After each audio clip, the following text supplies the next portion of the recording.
얼마 전에 우리 김민석 집사님 집에서 아, 기르는 저먼 셰퍼드 리스라고 하는 개가 있습니다. 이 개가 암이 걸렸어요. 그래서 큰 수술을 받게 되었는데 이로 인해서 그 가족들이 참 마음에 이렇게 어려움이 있으셨다는 얘기를 들었습니다. 말 못하는 짐승이지만 같이 가족처럼 한 집에서 몇 년 동안을 같이 지냈기 때문에 그 교감하는 마음이 있었습니다. 우리 집사님이 그 얘기를 하더라고요. 집사님이 퇴근해서 집에 갈 때마다 아들도 쫓아와서 그렇게 반기지 않고 사랑하는 아내도 그렇게 와서 반기지 않는데 이 리스만큼은 늘 제일 먼저 나와서 자기를 반겼대요. 너무 그것이 너무 좋았다는 거예요. 많은 분들이 반려견을 키우고 반려묘를 키웁니다.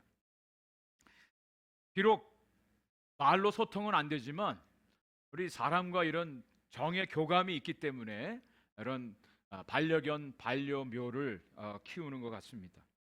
어떤 사람이 개하고 경주를 했답니다. 개가 먼저 들어왔대요.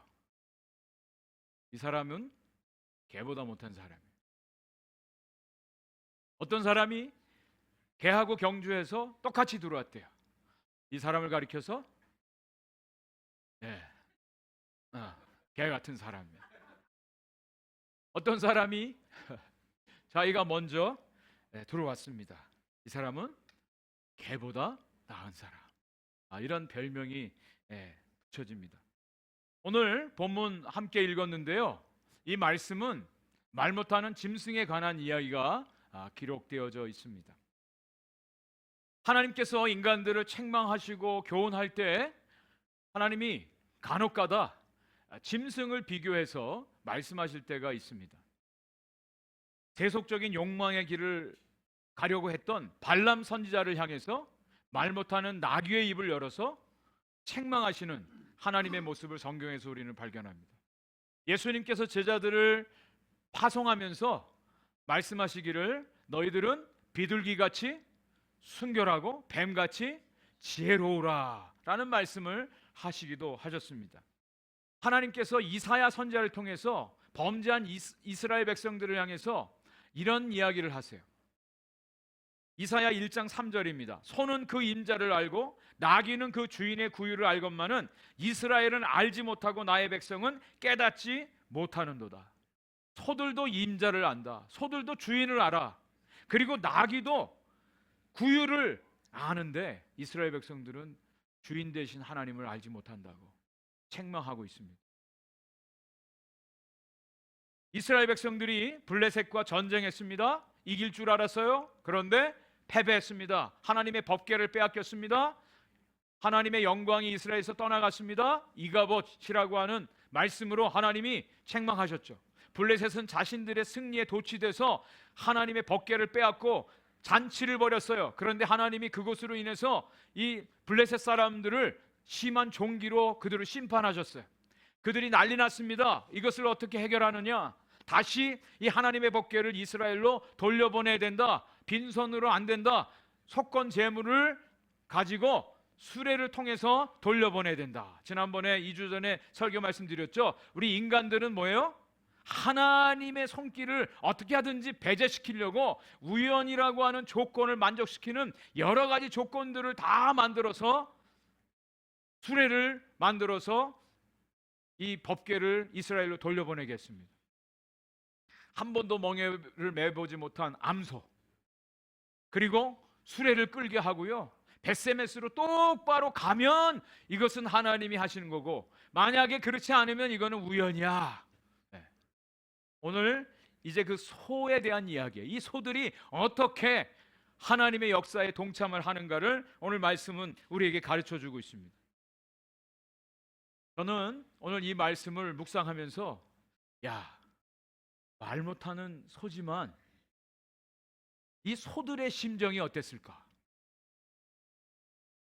멍에를 메어보지 못한, 처음으로 멍에를 메고 수레를 끌고 벳세메스로 가는 이 두 소, 우리가 오늘 한번 이 호의 심정으로 하나님의 법궤를 메고 가는 이 여정을 한번 떠나봤으면 좋겠습니다. 이 말씀을 통해서 하나님께서 우리에게 주시고자 하는 놀라운 교훈이 있습니다. 진정한 신앙이 무엇인지, 진정한 헌신이 무엇인지를 하나님께서 오늘 이 말씀을 통해서 우리에게 가르쳐 주십니다. 자, 가장 첫 번째로는요, 이해할 수 없는 선택이에요. 갈 수 없는 그런 상황입니다. 본문 10절과 11절 말씀을 한번 읽어보겠습니다. 같이 한번 읽겠습니다. 시작. 그 사람들이 그같이 하여 전나는 소 둘을 끌어다가 수레를 메우고 송아지들은 집에 가두고 여호와의 궤와 및 금지와 그들의 독종의 형상을 담은 상자를 수레 위에 실으니, 네, 막중한 사명을 지금 띠고 두 암소가 수레를 끌고 가는 거예요. 근데 택함 받은 암소 두 마리. 원래는요, 수레는 힘이 있어야 되잖아요. 이 짧은 거리가 아닙니다. 긴 먼 거리를 가는데 힘이 있는 숫소를 택하지 않고 암소 두 마리를 택했다 그랬어요. 그리고 이 두 소는 한 번도 멍에를 메어본 경험이 없어요. 수레를 끌어본 경험이 없다라고 하는 겁니다. 힘도 없지요, 경험도 없지요. 그리고 두 마리가 함께 발을 맞춰서 가는 거 쉽지 않습니다. 그리고 또 하나, 가장 결정적인 것은 이 두 암소에게는 집에서 젖달라고 울고 있는 송아지들이 있어요. 근데 택함을 받은 거예요. 누가 택했죠? 블레셋 사람들이 택했어요. 왜? 우연이라고 하는 것으로 이 사건을 몰아가야 되니까. 하나님이 하시는 것이 아니라 이건 우연이야 라고 하는 것을 증거하기 위해서 이런 조건하에 두 암소를 택했다라고 하는 겁니다. 우리 인간들은 우리의 삶 속에 하나님의 개입하심을 원치 않습니다. 하나님으로부터 멀어지는 것이 자유라고 생각해요. 하나님이 우리의 삶에 찾아오시는 것에 대해서 아주 귀찮게 생각합니다. 싫어해요. 여기서부터 인간의 모든 범죄가 시작이 되어집니다. 왜냐하면 하나님이 우리 인생의 주인이 아니라 우리 자신이 주인 되어서 살기를 원하기 때문에 그래요. 내 마음대로 해야 되기 때문에 그렇습니다. 여러분, 진정한 신앙이라고 하는 것은 내가 주인된 자리에서 내려오고 하나님이 주인 되시는 것, 그것을 결단하고 순종하는 것이 진정한 신앙의 출발입니다. 여기서부터 신앙이 시작돼요. 많은 사람들이 왜 예수를 믿어도 기쁨이 없냐? 왜 예수를 믿는데 갈등하느냐? 왜 예수를 믿는데 왜 문제를 그렇게 일으키느냐? 이것이 안 돼 있어요. 여전히 내가 주인 되고 싶어요. 여전히 인생은 내 거예요. 내 마음대로 하고 싶어요. 그런데 하나님은 우리 인생을 우리 마음대로 살지 못하게 하거든요. 이것이 해결이 안 되면 여전히 우리는 갈등 속에 신앙생활을 하면서도 불만과 원망과 불평 가운데 살아갈 수밖에 없어요. 어쨌든 이 두 암소의 송아지들을 집에다가 놓고 한 번도 메어보지 못한 멍에를 메고 이 두 암소가 벳세메스로 지금 걸어가고 있는 것입니다. 인간들은 하나님을 배제한 채 모든 것이 우연이야 라고 하는 우연의 인생을 맡기려고 하지만 하나님은 그 가운데 하나님이 어떤 분인지, 하나님이 절대자이심을 하나님은 역으로 나타내 주시기를 원하세요.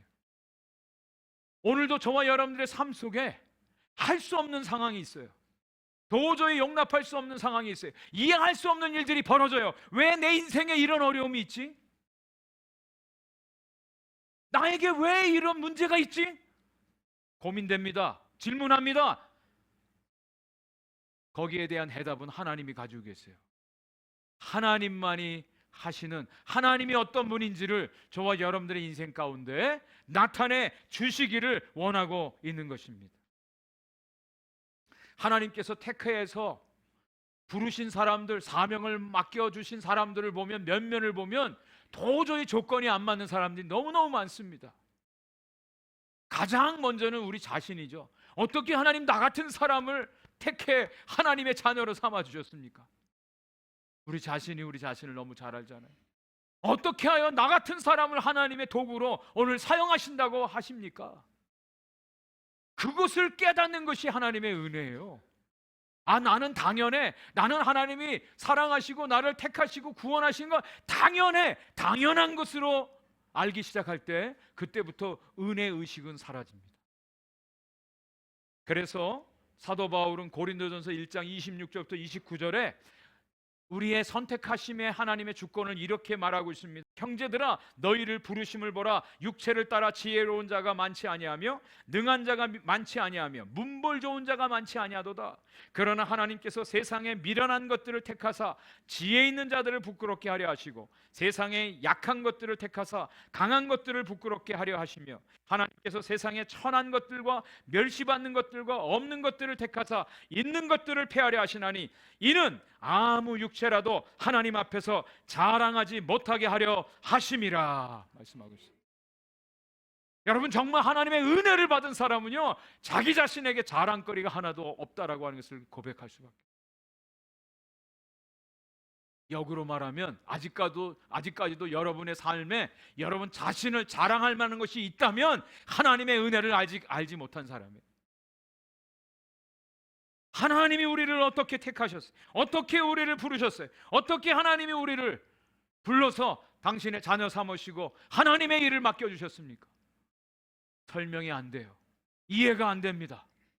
하나님의 절대 주권에 의해서 이루어진 하나님의 역사인 줄 믿습니다. 예수님께서 제자들을 택하실 때 유명한 사람, 능력 있는 사람, 잘난 사람 뽑지 않으셨어요. 저 갈릴리의 평생을 고기 잡던 어부들을 택하셨습니다. 사람들로부터 손가락질 받고 있던 세리를 택하셨습니다. 그 당시에 정말 위험 인물로 낙인 찍혀 있는 그런 사람들을 불러서 당신의 제자로 삼으셨어요.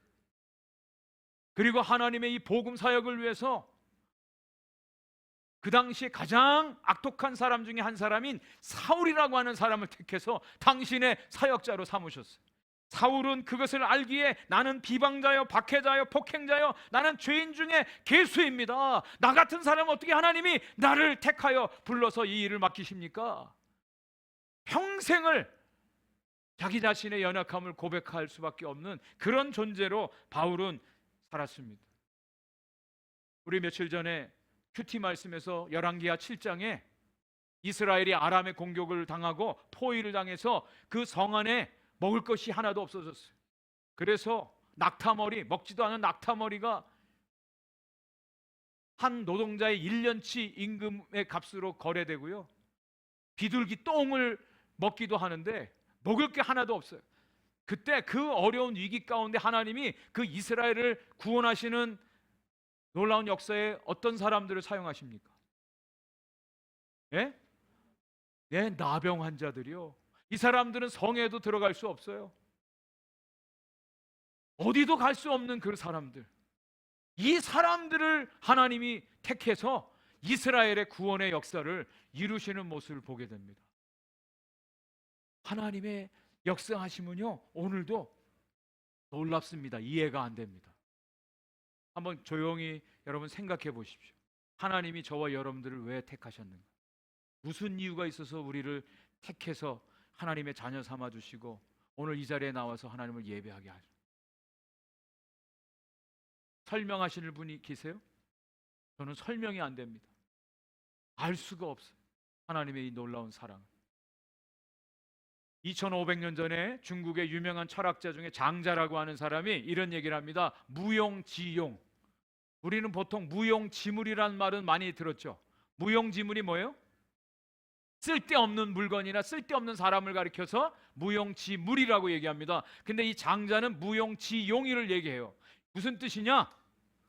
쓸모없는 것도 쓸모있다라고 하는 뜻이에요. 네? A usefulness of uselessness. 쓸모없는데 쓸모있다라고 하는 거예요. 우리의 연약함에도 불구하고 하나님은 오늘도 우리를 택해 불러주셔서 하나님의 자녀 삼아주셨어요. 사명을 맡겨주셨어요. 자격이 있어서요? 아무 자격이 없어요. 그러나 하나님의 놀라우신 크심과 완전하심을 증거하기 위해서 하나님은 저와 여러분들을 택해서 불러주신 줄 믿습니다. 그 은혜가 우리 가운데 충만하게 임하기를 원합니다. 이거를 할 때 온전히 우리는 헌신할 수 있어요. 기쁨이 있어요. 감사가 넘쳐납니다. 자, 두 번째, 갈 수 없는 길을 이 소들이 울면서 가게 되는 모습을 보게 됩니다. 12절 13절 말씀입니다. 암소가 벳세메스 길로 바로 행하여 대대로 가며 갈대에 울고 좌우로 치우치지 아니하였고 블레셋 방백들은 벳세메스 경계선까지 따라가니라. 벳세메스 사람들이 골짜기에서 밀을 베다가 눈을 들어 괴를 보고 그 본 것을 기뻐하더니, 네. 이 에그론이라고 하는 곳에서 벳세메스까지는 직선거리는 7마일 정도 돼. 근데 돌아가야 돼요. 직선 길은 없어요. 돌아가는 길은 한 16마일 정도 됩니다. 가까운 거리가 아니에요. 아까 말씀드렸잖아요. 이 두 암소는 한 번도 멍에를 메어보지 못한 소예요. 길도 몰라요. 안내하는 사람도 없어요. 그냥 가야 돼요. 이런 상황입니다. 무거운 수레를 메고 한 번도 가보지 않은 길을 지금 가는 거예요. 중간에 갈래길도 있어요. 어디로 가야 될지 몰라요. 안내해 주는 사람도 없어요. 그냥 가는 겁니다. 근데 가장 이 두 암소의 마음을 아프게 하는 것은 송아지들 생각. 송아지들. 우리 어머니들은 아실 거예요. 남자들은 잘 무뎌서 몰라요. 아이들을 젖먹이는 그 어머니의 사랑. 성경은요 이렇게 기록하고 있어요. 이 두 암소가 울면서 갔답니다.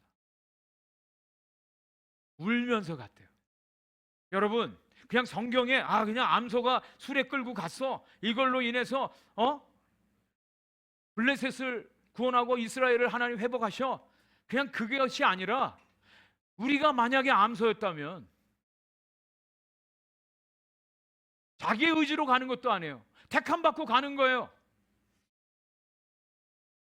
집에서는 아이들이 울어요. 도저히 갈 수 없는 길이에요. 한 번도 가보지 않은 길이에요. 어디로 가야 될지 몰라요. 무슨 일이 벌어질지 모릅니다. 여러분, 이것이 우리 인생이에요. 저와 여러분들이 정말 하나님을 믿고 산다라고 했을 때 미래를 아는 사람이 있습니까? 아무도 모릅니다. 그런 가운데도 우리가 하나님을 믿는 믿음으로 이 길을 출발했고 지금 이 길을 걸어가요. 저는 정말 우리 신앙생활에 우리가 정말 그래도 이 믿음의 길을 걸어가는데 이 길은 눈물 없이는 갈 수 없는 길이라고 생각이 돼요. 눈물 없이는 갈 수 없는 길이에요. 본성을 포기해야 되기 때문에 그래요. 여러분, 신앙에 있어서 가장 큰 장애물은 나라고 하는 자아예요. 나의 자존심이에요. 나라고 하는 겁니다. 내 본성을 완전히 꺾고 내려놓고 그래야만 주님을 온전히 따라갈 수가 있어요. 주님이 명령하신 그 길을 따라갈 수가 있습니다. 눈물 없이는 갈 수가 없어요. 아픔이요 고통입니다. 그래도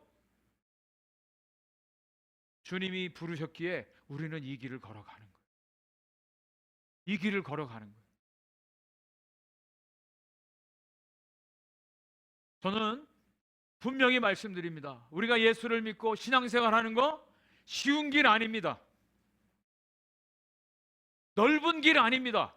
넓은 문 아닙니다. 주님이 분명히 말씀하셨어요. 넓은 길로 넓은 문으로 가려고 하는 사람 너무나 많다. 그러나 그 길은 생명의 길이 아니야. 너희들이 가는 생명의 길은 좁은 길이고 좁은 문이야. 이 길을 걸어가야 돼. 주님이 계속해서 말씀하세요. 너무나 많은 것들을 포기해야 돼요. 너무나 많은 것들을 내려놓아야 돼요. 그래야 이 길을 걸어갈 수 있어요. 이것이 진정한 신앙의 길이에요. 눈물이 납니다. 염려도 됩니다. 근심도 됩니다. 그래도 나를 부르신, 나를 택하신 하나님이 계시기에 우리는 이 길을 믿음으로 걸어가는 것입니다. 예수님께서 당신을 따라오려고 하는 많은 사람들에게 말씀하셨어요.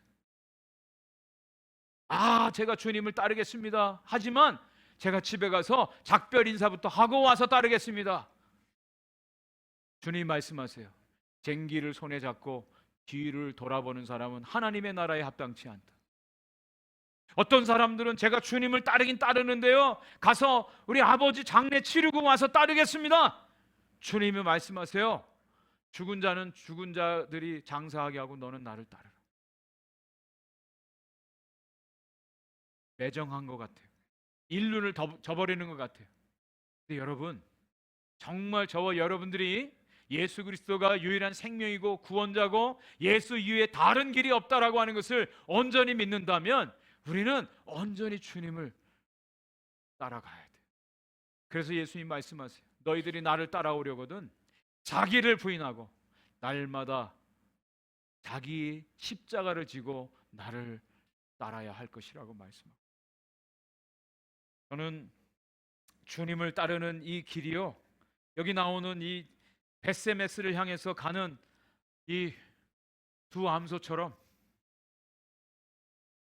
눈물 흘리면서라도 주님이 명령하신 이 길, 주님이 우리에게 허락하신 이 길을 오늘도 우리가 좌로나 우로나 치우치지 않냐고 따라가는 신앙의 결단이 날마다 있어야 되리라 분명히 믿습니다. 여호수아 1장 7절에 여호수아는 이렇게 말합니다. 오직 강하고 극히 담대하여 나의 종 모세가 내게 명령한 그 율법을 다 지켜 행하고 우로나 좌로나 치우치지 말라. 그리하면 어디로 가든지 형통하리라. 우리는 우리의 기준에서 다 모든 걸 생각해요. 근데 정말 주님 앞에 우리는 주님이 원하시는 것들을 위해서 내가 섬김을 받기보다 섬기는 모습으로, 내가 불편한 자리로 나아가는 삶, 이것이 저는 여기 나와 있는 두 암소가 벳세메스로 울면서 가는 주님 따르는 신앙의 길이라고 생각이 되어집니다. 자, 오늘 마지막 결론입니다. 이 두 암소는 자기가 원한 길도 아니에요. 갈 수 없는 길을 가는 길입니다. 울면서 지금 갑니다. 자, 벳세메스까지 무사히 갔습니다. 하나님의 놀라운 역사로 우연이 아니라 하나님의 역사인 것을 하나님이 친히 증거해 주셨어요.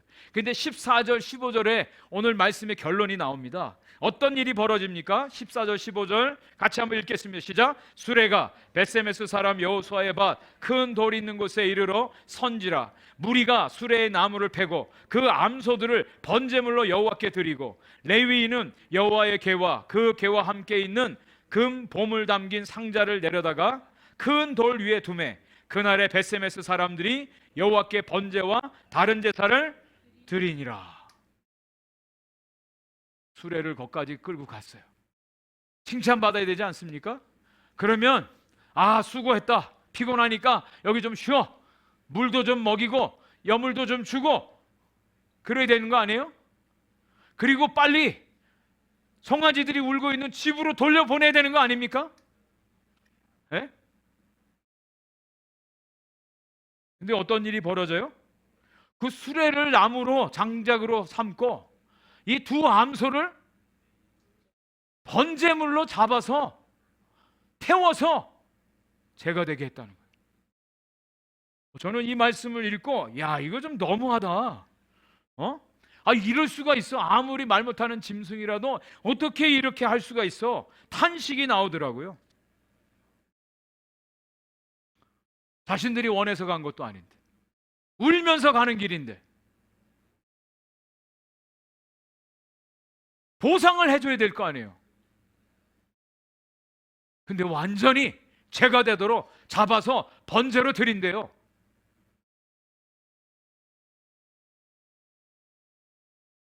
그런데 저는 이 말씀에서 이것이 진짜 헌신이다. 이것이 진짜 헌신이다. 그런 생각이 드는 거예요. 저와 여러분들은 주님을 믿고 주님을 위해서 산다고 합니다. 여러 가지로 헌신해요. 시간도 드리고 물질도 드리고, 네? 선교사라도 헌신하고 사역자로 헌신하고 여러 가지 일들로 헌신해요. 헌신하면서 어떤 마음이 제일 많이 듭니까? 이거 헌신하면 하나님이 나에게 뭘 보상해 줘야 되지 않겠는가?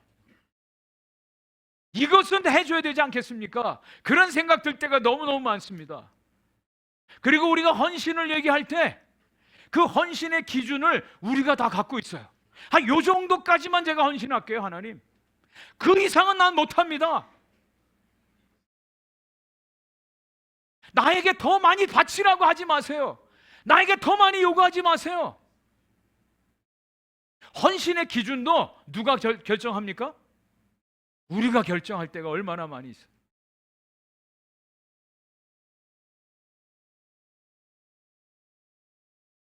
저는 말 못하는 이 두 암소지만요, 하나님께서 우리에게 보여주시는 것이 바로 이것이 하나님을 섬기는 거야, 이것이 헌신의 모습이야 라고 하나님이 오늘도 우리에게 말씀해 주신다고 생각이 되어집니다. 여러분, 헌신한 사람들은요 말하지 않습니다. 이 두 암소가 어느 말도 아무 말도 할 수가 없었어요. 근데 여러분, 어떤 사람들이 주로 말하는 줄 아세요? 헌신을 자기 마음대로 자기 원하는 대로 하는 사람들은요, 헌신하는 사람들에 대해서 말을 많이 합니다. 왜 저렇게 해? 왜 저거밖에 못해? 마리아가 예수님의 발 앞에 향유 옥합을 다 깨어 부어드렸어요. 자신의 전 재산을 다 부어드렸어요. 마리아는 아무런 할 말이 없었습니다. 아무 말 하지 않아요. 그런데 그것을 본 가룟 유다는 왜 허비했느냐라고 말합니다. 주님께서 이 마리아를 칭찬하시며 복음이 전파되는 곳마다 이 여인이 한 일이 함께 증거될 것이라고 말씀해 주셨어요. 이 말씀 속에서 십자가가 보입니다. 예수님이 저와 여러분들을 위해서 십자가의 대속의 제물 되어 주셨습니다. 주님은 털 깎는 자 양 앞에, 털 깎는 자 앞에 있는 양처럼 아무 말씀하지 않으셨어요. 그리고 그 길을 걸어가셨어요. 순종하셨어요.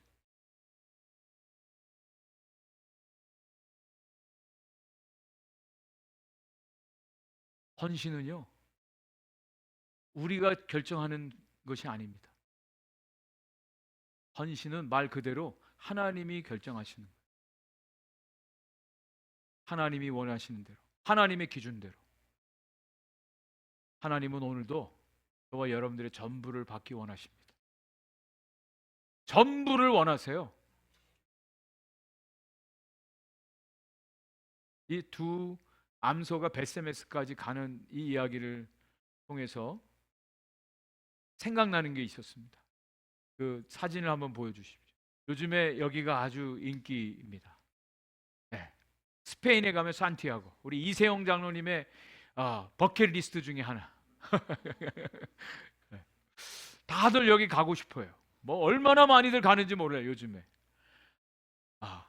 까미노 데 콤포스텔라. 여기에 마지막 종착지가 어디냐? 바로 데 콤포스텔라 성당입니다. 다음 사진 보여주세요. 여기가 산티아고 마지막 순례길 마지막 종착지예요. 500마일 다 걸어서 여기 가면 대부분 어떻게 사진 찍냐면 이렇게 사진 찍어요. 야, 우린 해냈어. 우린 승리했어. 우린 다 했어. 우리 순례의 길 다 달렸어. 왜 사람들이 순례의 길을 걸으려고 합니까? 자기를 돌아보고 영성을 개발하고 자기 존재가 뭔지, 인생의 전환점을 맞기 위해서 여기를 힘들어도 가는 거예요. 돈 많이 들이고. 근데 여러분, 이 데 콤포스텔라 이 대성당이 어떤 곳인 줄 아세요? 예수님의 제자 중 야고보 사도가 순교당했습니다. 야고보의 제자들이 야고보의 시신을 배를 타고 여기 스페인에까지 와서 시신을 보관한 장소입니다. 순교자의 무덤이 있는 장소예요. 저는 순례길 좋습니다. 걸을 수 있어요. 고난을 통해서 자기를 돌아보고 자기를 발견하는 은혜 좋습니다. 그런데 정말 이곳에 도착해서 이 순례의 마지막이 뭔지를 깨닫는다면 승리를 외치고 점프하는 것이 아니라 자신의 삶을 다 드리는 헌신의 결단이 있어야 된다고 믿습니다. 이게 진짜 순례의 길을 걷는 진정한 헌신자들의 모습이라는 거예요. 주님, 여기까지 다 왔으니까 이제 주님 나에게 보상해 주십시오. 나에게 이거 주십시오. 이것이 아니라 오늘 여기 번제물로 드려진 베세메스까지 간 두 암소처럼 주님, 제가 여기 있습니다. 주님, 나를 받아 주시옵소서. 나의 전부를 주님 드립니다. 이 고백이 진정한 성도의 고백이요, 헌신의 열매라고 분명히 믿습니다. 그리고 분도교회 성도 여러분, 정말 수고 많이 하십니다. 너무너무 섬기느라고 너무너무 수고 많이, 우리 선교사님들 너무너무 애 많이 쓰시고. 그런데요, 이 세상에서는요, 좀 다른 사람들이 알아주지 않고 칭찬 안 해줘도 우리 주님 앞에 서는 그날, 주님 앞에 온전히 드림으로 주님께서 여러분들을 잘했다, 수고했다 칭찬해 주시는 귀한 은혜가 있기를 주님의 이름으로 간절히 축원을 드립니다.